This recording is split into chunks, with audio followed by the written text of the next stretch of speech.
Hello दोस्तों, आज हम लोग 7वां प्रश्न का हल करेंगे। तो इसमें क्या दिया है कि प्रमेय संख्या 6.1, ठीक है। 6.1 प्रमेय क्या है तो आप जानते हैं कि ये थेल्स प्रमेय है, ठीक है। थेल्स प्रमेय है और थेल्स प्रमेय में हम लोग जानते हैं कि किसी भी त्रिभुज के किसी एक भुजा के समानांतर खींची गई रेखा अन्य दो भुजाओं को समान अनुपात में विभाजित करती है।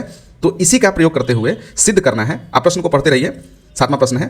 तो प्रमेय 6.1 का प्रयोग करते हुए सिद्ध कीजिए कि एक त्रिभुज की एक भुजा के मध्य बिंदु से होकर दूसरी भुजा के समांतर खींची गई रेखा तीसरी भुजा को समद्विभाजित करती है। तो जो सबसे पहले दिया गया है हम लोग इसे देख लेते हैं। तो क्या दिया है कि एक त्रिभुज की, ठीक है। तो पहले एक त्रिभुज की रचना करते हैं, ठीक है। एक त्रिभुज की रचना हम करते हैं और इस त्रिभुज में क्या है कि इसका नाम दे देते हैं। इस त्रिभुज में क्या कहा जा रहा है कि एक त्रिभुज की एक भुजा के मध्य बिंदु, ठीक है। मान लेते हैं कि एक भुजा का मध्य बिंदु ए बी का मध्य बिंदु हम जो है इसे डी बना लेते हैं, ठीक है। एक भुजा का मध्य बिंदु डी है। इसका क्या मतलब है कि क्या दिया है डी ए बी का क्या है मध्य बिंदु है, ठीक है। मध्य बिंदु है। अब डी ए बी का मध्य बिंदु है, इसका क्या मतलब हुआ? इसका मतलब ये हुआ कि जितना ए डी होगा उतना ही बी डी होगा, ठीक है। तो एक बात तो ये दी गई है। इसके बाद क्या कहा जा रहा है कि इस मध्य बिंदु से होकर दूसरी भुजा के समांतर रेखा खींची है, ठीक है। तो मान लेते हैं कि डी से जाती हुई एक रेखा हम इस प्रकार से, ठीक है, इस प्रकार से हम खींचते हैं, ठीक है। इस प्रकार से रेखा खींचे और हम मान लेते हैं कि AC को यह ई पर काटती है, AC को ई पर काटती है। तो एक बात तो यह दी गई है कि DAB का मध्य बिंदु है और दूसरी बात यह दी गई है कि DE जो है वो किसके पैरेलल है? DE पैरेलल है BC के, ठीक है। ये दूसरी बात दी गई है, ठीक है, कि DE जो है किसके पैरेलल है? BC के, ये दी गई है। तो हमें क्या सत्यापित करना है? तो सिद्ध करना है। क्या सिद्ध करना है? आप ध्यान से पढ़ें। सिद्ध करना है कि वो तीसरी भुजा को समद्विभाजित करती है। तो हमने AB की चर्चा की, ठीक है, इस AB की चर्चा की, BC के समांतर खींचा, तो तीसरी भुजा कौन सी हुई? तीसरी AC हुई, ठीक है। तो कहा जा रहा है, सिद्ध करना है कि E जो है यानी कि यह जो रेखा है, यह रेखा तीसरी भुजा को भी समद्विभाजित करती है। यानी कि हम ये कह सकते हैं कि यहाँ पर अगर हम ये साबित कर दें कि जितना AE होगा उतना ही अगर EC हो तो यह बात साबित हो जाएगा कि E AC को समद्विभाजित करती है, ठीक है। तो ये हम क्या करते हैं, अब चलते हैं थेल्स प्रमेय से, ठीक है। तो थेल्स प्रमेय से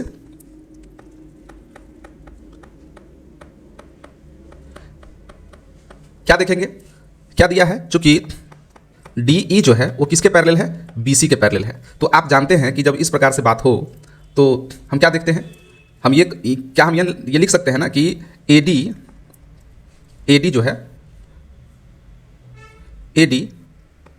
AD जो है बटा BD बराबर AE बटा EC, ये लिख सकते हैं, ठीक है। क्या लिख सकते हैं? थेल्स प्रमेय से बिल्कुल लिख सकते हैं। तो अब जो है, अब ऐसा करेंगे कि समीकरण 1 का मान जो है इसमें रख देंगे, ठीक है। समीकरण 1 में तो आप क्या देख रहे हैं? AD के बराबर BD है, तो जहाँ AD है वहाँ BD हम रख देते हैं और नीचे में जो BD है उसे BD ही रहने देते हैं, ठीक है, BD, और बराबर में AE बटा EC। अब ऐसा हम यहाँ पर तर्क दे देंगे कि चूंकि AD जो है वो किसके बराबर है? BD से, समीकरण 1 से, समीकरण 1 से। अब हम क्या करेंगे? तो अब जो है BD से BD आप कैंसिल कर सकते हैं, ठीक है। अब क्रॉस मल्टीप्लिकेशन करेंगे तो AE से 1 में गुना करेंगे तो AE और EC से 1 में गुना करेंगे तो EC। यही तो हमें साबित करना था। अब जब AE बराबर EC है, इसका मतलब E क्या है? मिड पॉइंट है AC का, ठीक है।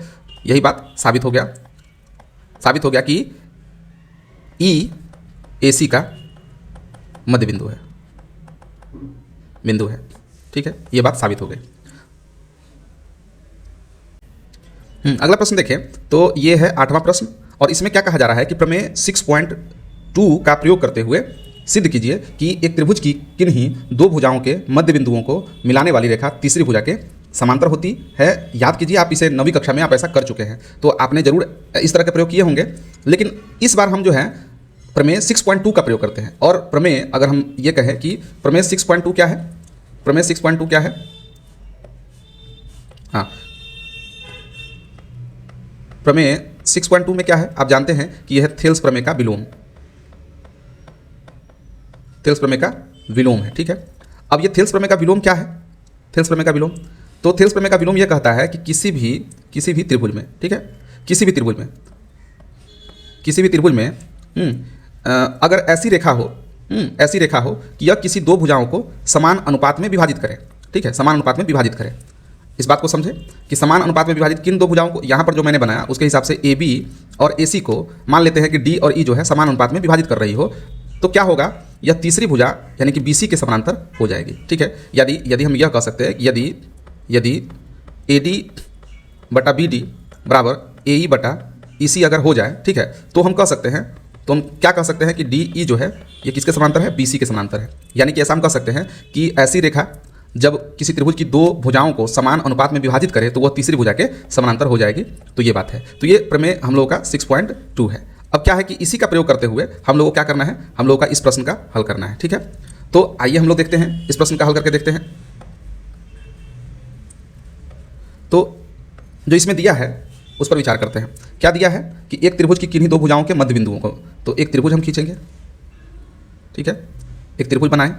अब इस त्रिभुज में क्या दिया गया है कि दो भुजाओं के मध्य बिंदुओं को मिलाने वाली रेखा। तो मान लेते हैं दो भुजा हम AB का मध्य बिंदु और AC का मध्य बिंदु जो है इस प्रकार से मान लेते हैं D और E है। ठीक है, इस मध्य बिंदुओं को मिलाने वाली रेखा की बात की जा रही है। ठीक है, तो हमने एक रेखा बनाई यहाँ पर जो D और E से होकर जाती है, यानी कि यह रेखा जो है AB, हाँ यह रेखा जो आप देख रहे हैं यह AB और AC को समान, माने ये D और E को मिला रही है। ये D जो है और E क्या है, AB और AC का क्रमशः मध्य बिंदु है। ठीक है, D जो है AB का मध्य बिंदु है और E जो है वो AC का मध्य बिंदु है और इस मध्य बिंदुओं को मिलाने वाली एक रेखा है।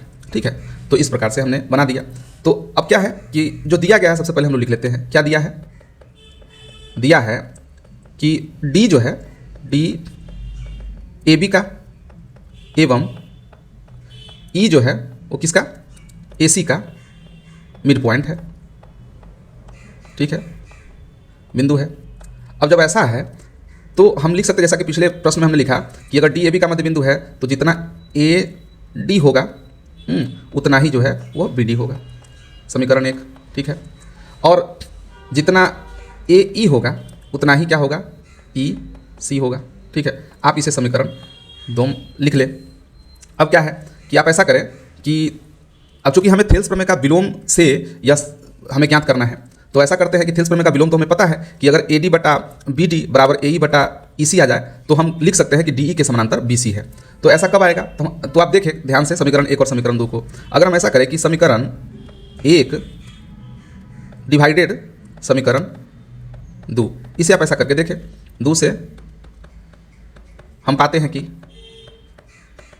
तो क्या होगा, AD समीकरण 1 से समीकरण 2 में, यानी कि बायां पक्ष से भाग देना इस तरह से, AD बटा AE, ठीक है, बराबर क्या होगा, BD बटा EC। लेकिन अभी जो आ रहा है इसमें जो हमें ज्ञात करना वो नहीं है। तो आप ऐसा करें कि आप तिरछा तिरछी गुना करें, क्रॉस मल्टीप्लिकेशन करें।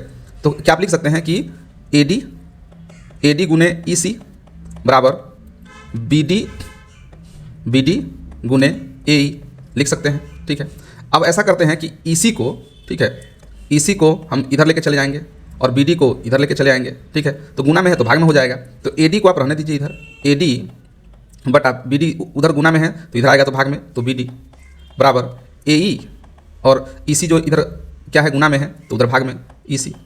ठीक है, तो हमें जो ज्ञात करना था वो तो आ गया, थेल्स प्रमेय का विलोम यहाँ पर तो आ रहा है। तो अब क्या लिख सकते हैं सीधे तौर पर कि अतः थेल्स प्रमेय के विलोम से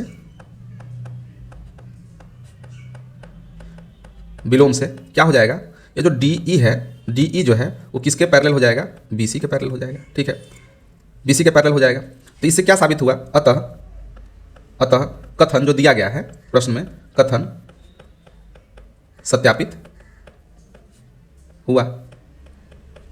क्या सत्यापित हुआ कि अगर किसी भी त्रिभुज में दो भुजाओं के मध्य बिंदु को अगर मिला देंगे तो वह जो मिलाने वाली रेखा होगी वह तीसरी भुजा के समांतर हो जाएगी, DE के समांतर BC हो जाएगी। यही कथन सत्यापित हुआ।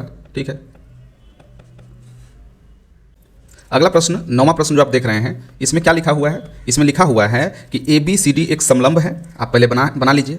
ठीक है, ABCD क्या है, समलंब। तो समलंब किसे कहते हैं, समलंब चतुर्भुज किसे कहा जाता है।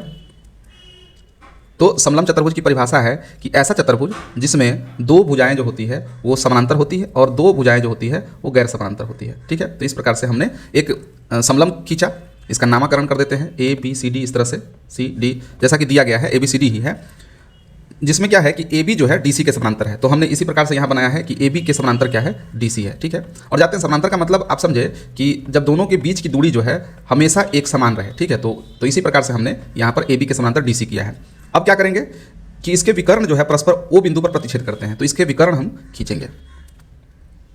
ठीक है, इसके विकर्ण हम खींचेंगे BD और एक जो है AC है, इस प्रकार से हम खींचेंगे और इसके विकर्ण कहाँ मिले तो O पर मिले। बच्चों हम इस चित्र को सावधानी से इसलिए बना रहे हैं क्योंकि आपके सारे प्रश्न के जो उत्तर है वो चित्र में ही है। ठीक है, अतः चित्र को सावधानी से बनाइए, समझ के बनाइए। प्रश्न आपके आधे हल तो यही हो जाएंगे, आधे जो आप पहले से पढ़े हुए हैं उसके आधार पर बना सकते हैं। तो खैर यहाँ प्रश्न में हम देखते हैं कि ABCD क्या है, एक समलंब है और इसके जो विकर्ण है O पर प्रतिच्छेद करते हैं। अब क्या कहा जा रहा है कि हमें दर्शाना है कि AO, हाँ तो ये जो दिया गया है, देखिए दिया है AB जो है वो किसके समानांतर है, DC के समानांतर है, ये हमें ज्ञात है केवल। और हमें क्या सत्यापित करना है, क्या सिद्ध करना है, सिद्ध करना है, इसे आप देखें तो यह है AO बटा BO बराबर CO बटा DO, ये हमें ज्ञात करना है। तो सबसे पहले इसमें आपको कुछ रचना करनी पड़ेगी, आप एक रचना करें। तो रचना करते हैं O से, ठीक है, O से हम इस प्रकार AB के समानांतर जो है यहाँ पर हम खींच देते हैं, इसका नाम दे देते हैं E, ठीक है, E दे देते हैं। तो इस रचना के बारे में लिखना पड़ेगा आपको, क्या रचना आपने किया है। रचना में क्या किया है कि O से OE समानांतर क्या खींचा है, AB खींचा है, AB खींचा है। ठीक है, O से OE समानांतर AB खींचा है, मतलब जो OE है वो किसके समानांतर है, AB के समानांतर है। तो आपने पिछले प्रश्न में जो मैंने उदाहरण के कुछ प्रश्न दिए थे उसमें आपने पढ़ा होगा कि अगर कोई एक रेखा इस प्रकार हो कि ये इस रेखा के समानांतर हो। ठीक है, अगर जैसे आप देखें ये दो रेखा, अगर ये A और L और M मान लेते हैं, L और M दो समांतर रेखाएं हैं। अगर हम क्या करें कि तीसरी कोई रेखा खींचे इस प्रकार से, ठीक है, और यह मान लेते हैं कि L के समानांतर अगर M हो, ठीक है, और L के समानांतर ही अगर N हो, इसका मतलब है कि L के समानांतर M के समानांतर N, ये तीनों आपस में समानांतर हो जाएंगी। ठीक है, तो रचना में जो हमने किया है OE के समानांतर AB, तो इसलिए क्या हो जाएगा, इसलिए इस रचना के अनुसार ही क्या हो जाएगा, रचना के अनुसार OE जो होगा वो किसके समानांतर हो जाएगा, वो DC के भी समानांतर हो जाएगा। क्यों, क्योंकि पहले से दिया है, चूंकि AB के समानांतर DC दिया गया है इसीलिए। ठीक है, AB और DC पहले से समानांतर दिया है, OE को हमने AB के समानांतर खींचा, तो स्वतः क्या हो जाएगा कि AB, OE और DC ये सभी आपस में समानांतर हो जाएंगे। ठीक है, तो अब क्या करते हैं, अब हम लोग बढ़ते हैं प्रमाण देने की तरफ। तो आप ऐसा करें, थेल्स प्रमेय इसमें अप्लाई करके देखें। तो थेल्स प्रमेय किस में अप्लाई हो रहा है, तो एक OE के समानांतर AB है, तो ये किस त्रिभुज में आप जाएंगे, तो ABC में जाएंगे, त्रिभुज ABC में। ठीक है, ABC में एक भुजा के समानांतर यानी AB के समानांतर जो है यहाँ पर OE देख रहे हैं। ठीक है, तो किस त्रिभुज में जाएंगे, त्रिभुज ABC में। ठीक है, त्रिभुज ABC में जाएंगे तो थेल्स प्रमेय लगाएंगे। थेल्स प्रमेय से क्या होगा, थेल्स प्रमेय क्यों होगा, चूंकि ये तो दिया है ये OE के समानांतर AB है, इसलिए थेल्स प्रमेय लगा यहाँ पर। तो थेल्स प्रमेय से क्या होगा, तो ये हो सकता है कि AO बटा CO बराबर, देखिए आप जैसा इधर से चले हैं जैसे AO बटा CO, वैसा ही आपको इधर से भी चलना होगा। ठीक है, तो BE क्या लिखना होगा, BE बटा EC, ये लिखना होगा, ये समीकरण 1 मान लीजिए। ठीक है, और इसी प्रकार से आप जरा सोचिए, जो दिया गया है उसके अनुसार ये हमें क्या दिया है, OE के समानांतर जो है DC है, जैसा कि ये आप देख रहे हैं। ठीक है, OE के समानांतर DC है, हालांकि रचना तो हमने OE के समानांतर AB खींचा था, क्योंकि AB के समानांतर जो है DC है, इसलिए सभी आपस में क्या हो जाएंगे, समानांतर हो जाएंगे। तो एक का तो हमने इस्तेमाल किया। अब दूसरा जो यहाँ देख रहे हैं कि OE के समानांतर DC है, तो किस त्रिभुज में जाएंगे, तो BDC में जाएंगे, BDC में जाएंगे। ठीक है, यहाँ पर क्या है, DC भुजा के समानांतर जो है OE है, इसलिए तो क्या लिखेंगे, त्रिभुज BDC में क्या दिया है, OE जो है किसके समानांतर है, DC के समानांतर है। ठीक है, इसलिए क्या है, थेल्स प्रमेय से क्या होगा, थेल्स प्रमेय से क्या होगा कि लिख सकते हैं आपकी BO बटा DO। बच्चों देखिए, OD भी लिखा जा सकता है, DO भी लिखा जा सकता है, समान दूरी है, O से D लिखे या D से O लिखे। लेकिन आप जरा सोचें कि हम बार बार DO, BO, AO क्यों लिख रहे हैं, क्योंकि अब सवाल को देखें, सवाल में कहीं भी OA नहीं लिखा गया, इसलिए सुविधाजनक या एग्जामिनर को दिखाना होगा कि हाँ, तो इस तरह से, हालांकि एग्जामिनर काटेगा नहीं, लेकिन आपको बस जस्ट टू द पॉइंट बात बताने के लिए हम यहाँ पर BO, DO या CO ऐसा लिख रहे हैं। हालांकि आप चाहे तो OB भी लिख सकते हैं, कोई दिक्कत नहीं है। लेकिन चलिए, थेल्स प्रमेय से क्या होगा, BO बटा DO, अब देखिए BO बटा DO बराबर क्या हो जाएगा, ये BO बटा DO बराबर क्या हो जाएगा, BE बटा EC हो जाएगा। ठीक है, BE बटा EC हो जाएगा। ठीक है, तो फिर से क्या है, अब हम लोग कहाँ चलेंगे, अब हम चलेंगे ये तो समीकरण 2 प्राप्त हो गया। ठीक है, तो लिखेंगे समीकरण 1 एवं 2 से, जैसा कि हम पिछले प्रश्नों में हमने किया है।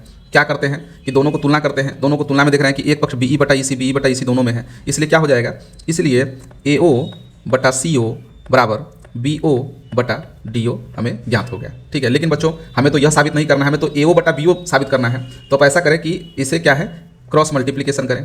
तो AO में DO से गुना हो जाएगा, AO गुने DO बराबर BO गुने CO। अब क्या है कि BO को आप इधर लेके आ जाए और DO को आप उधर लेके चले जाए। ठीक है, जैसा पिछले प्रश्न में भी किया है।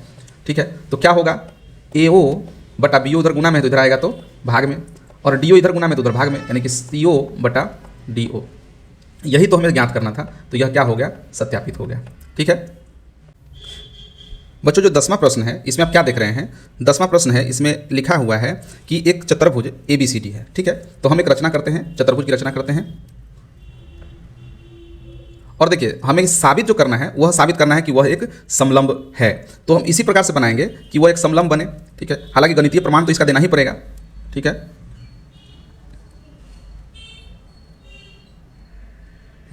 तो इसका नाम दे देते हैं ABCD। यह क्या है, अभी तक एक चतुर्भुज है। ठीक है, यह एक समलंब चतुर्भुज नहीं है, अभी क्या है, जस्ट एक चतुर्भुज है। दिया है, ये हम लिख लेते हैं कि दिया है ABCD एक चतुर्भुज है। ठीक है, चतुर्भुज है। एक बात तो यह दी गई है, और दूसरी बात दी गई है कि इसके विकर्ण O पर प्रतिच्छेद करते हैं। ठीक है, तो विकर्ण भी हमें बनाना पड़ेगा, तो विकर्ण आप बनाएं।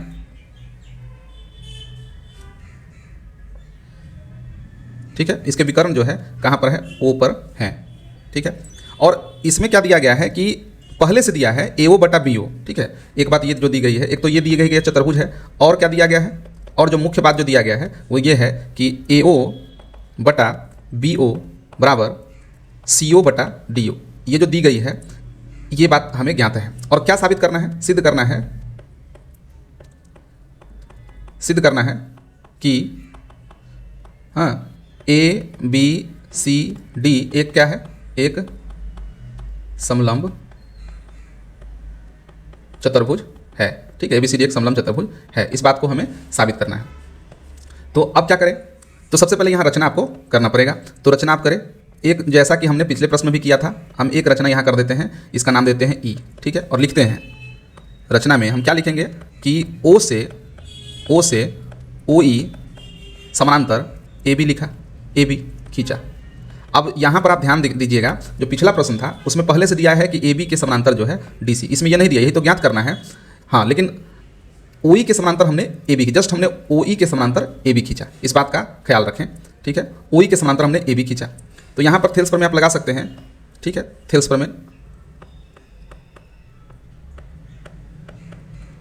प्रमेय से, ठीक है, थेल्स प्रमेय लगाएंगे तो क्या होगा कि AO, ठीक है, AO बटा CO बराबर BE बटा EC। ठीक है, एक ये हो जाएगा थेल्स प्रमेय से। आप जानते हैं कि किसी भी त्रिभुज में किसी एक भुजा के समानांतर खींची गई रेखा अन्य दो भुजाओं को समान अनुपात में विभाजित करती है, तो उस हिसाब से ये हमें ज्ञात हो गया। और आप ऊपर देखिए, यहाँ पर जो है आप देखिए ये वाला कि पहले से क्या दिया है, जो दिया है कि चूँकि AO बटा BO बराबर CO बटा DO ये दिया गया है। ठीक है, तिरछा तिरछी गुना करेंगे तो AO गुने DO बराबर CO गुने BO ये हो जाएगा। और फिर क्या हो जाएगा कि AO उधर गुना में है तो भाग में, इस प्रकार से। ठीक है, CO को आप इधर लेके आएँ, CO बराबर BO बटा DO। ठीक है, ये समीकरण आप 2 लिख सकते हैं। ठीक है, प्रॉब्लम हो तो आप जरूर कमेंट करें, अगर कहीं किसी भी भाग में अगर प्रॉब्लम हो तो जरूर कमेंट करें। ये पहले से ये दिया है। ठीक है, ये दिया है, ये आप ऊपर देखें यहाँ पर कि ये पहले से सवाल में ही दिया हुआ है ये वाला, और ये हमने थेल्स प्रमेय से प्राप्त किया। अब दोनों समीकरण को आप तुलना करके देखें, दोनों समीकरण में क्या देख रहे हैं कि इसका एक पक्ष जो है वो बराबर है, यानी कि AO बटा CO यहाँ भी है, यहाँ दोनों तरफ AO बटा CO है। तो फिर वही कि समीकरण क्या लिखेंगे, समीकरण 1 एवं 2 से क्या होगा, समीकरण 1 एवं 2 से क्या होगा कि BE जो है BE बटा, माफ कीजिए, BE बटा EC बराबर BO बटा DO हो जाएगा। ठीक है, समीकरण 1 और 2 का तुलना करके देखें, इसका एक पक्ष बराबर है तो इसका दूसरा पक्ष जो है वो बराबर हो जाएगा। अब जो भी आया है उसे आप चित्र में देखें, जैसे BE बटा EC, देखिए BE बटा EC, ठीक है, बराबर BO बटा DO। अब क्या देख रहे हैं, कौन सा प्रमेय यहाँ पर इस्तेमाल करेंगे। ठीक है, ये पहले से आप देखिए त्रिभुज BDC में देखें कि एक जो रेखा है यह क्या कर रही है, दो भुजाओं को समान अनुपात में विभाजित कर रही है, तो क्या होगी, यह तीसरी भुजा के समानांतर हो जाएगी। ठीक है, तो यही लिखेंगे। तो ये कौन सा थ्योरम है, ये थेल्स प्रमेय का विलोम है।